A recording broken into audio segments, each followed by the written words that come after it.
Oke, assalamualaikum warahmatullahi wabarakatuh. Kembali lagi bersama saya Rio Esa dari TI19E. Dalam kesempatan kali ini, saya mau menambahkan atau menambahkan sesi login dari pertemuan-pertemuan kemarin, yang dimana kita sudah mempelajari create and read, terus mode edit dan hapus. Dan sekarang sebelum masuk ke situ, kita harus membuat sesi loginnya dulu.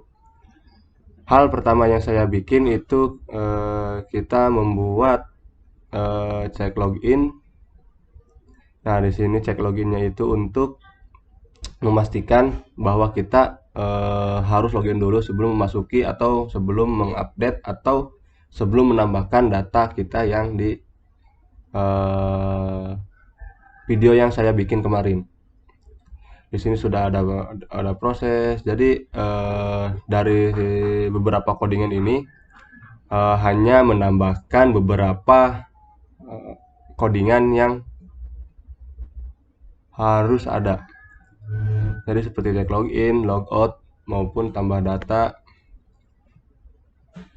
Setelah saya ketik dan sudah saya trial dan ternyata ini codingannya sudah bisa, maka saya hanya bisa mereview tutorial yang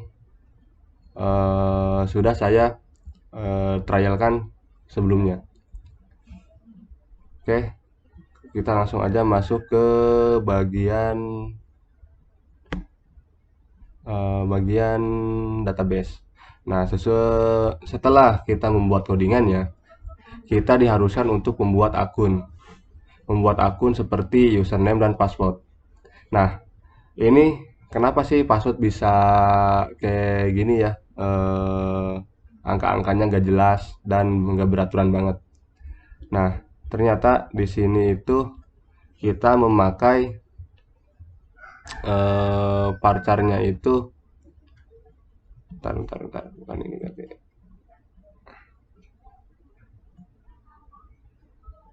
Nah, di sini kan harusnya ini UBP 2020.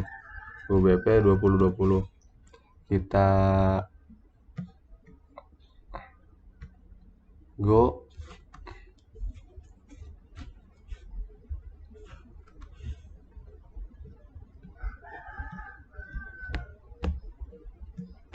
Go-nya ketutupan, Bos. Ini gimana, Bos? Pokoknya kita go, dan setelah masuk kita masuk pakai MD5 dan muncullah password kayak gini. Di varchar-nya itu diganti jadi MD5.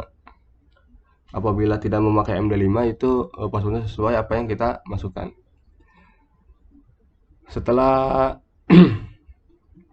Setelah ini kita mencoba untuk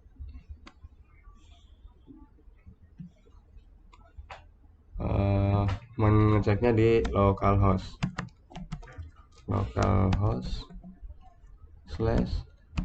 /login. Nah, di sini ada perintah untuk memasukkan username dan memasukkan password. Sedangkan yang tadi itu saya bikin 2 akun saja, yang dimana kita bisa memasukkan username itu yang setelah kita insert di bagian database. Username kita pilih QWERTY, kita pilih UBP 2020 login. Nah, setelah bisa atau setelah sesuai dengan apa yang di database, kita disambut dengan tampilan yang kayak gini.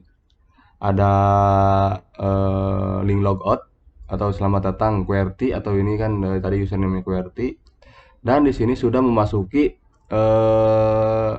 create and read ya, create and read yang awal kita bikin di video sebelumnya. Contoh kita 123, nama siswanya Rio Esa, fakultasnya itu Fakultas Teknik dan Ilmu Komputer, prodinya itu Teknik Industri.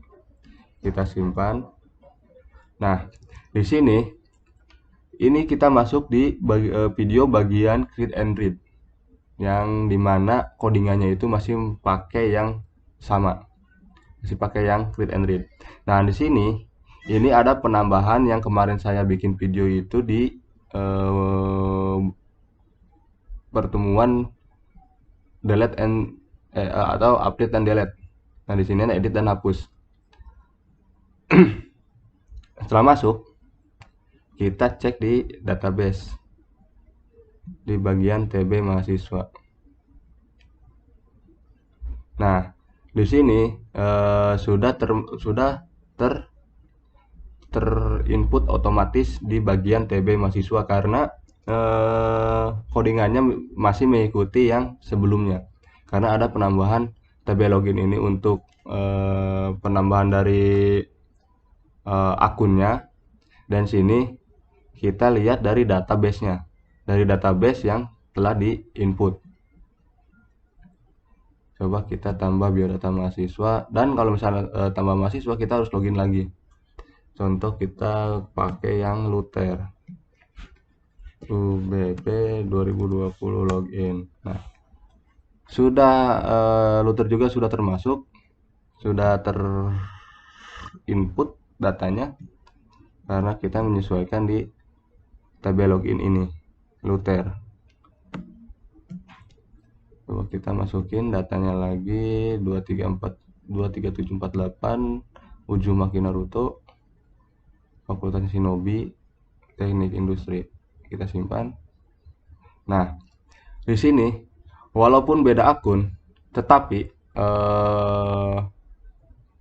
dari database itu masih sama dan masih bisa disatukan, cuma beda akun aja.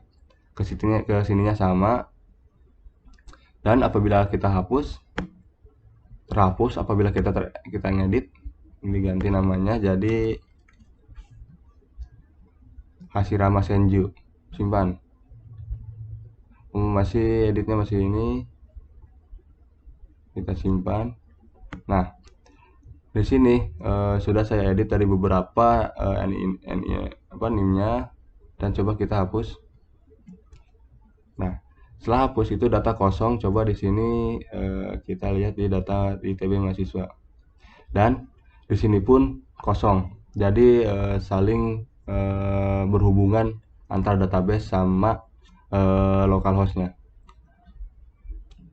Oke, baik, sekian video dari saya tentang tutorial penambahan login dari Visual Studio Code, dan ada beberapa penambahan di database, terutama di tabel loginnya. Oke, sekian, terima kasih. Apabila ada kesalahan dan apabila ada kekurangan, mohon dimaafkan karena ini juga masih proses pembelajaran. Oke, assalamualaikum warahmatullahi wabarakatuh.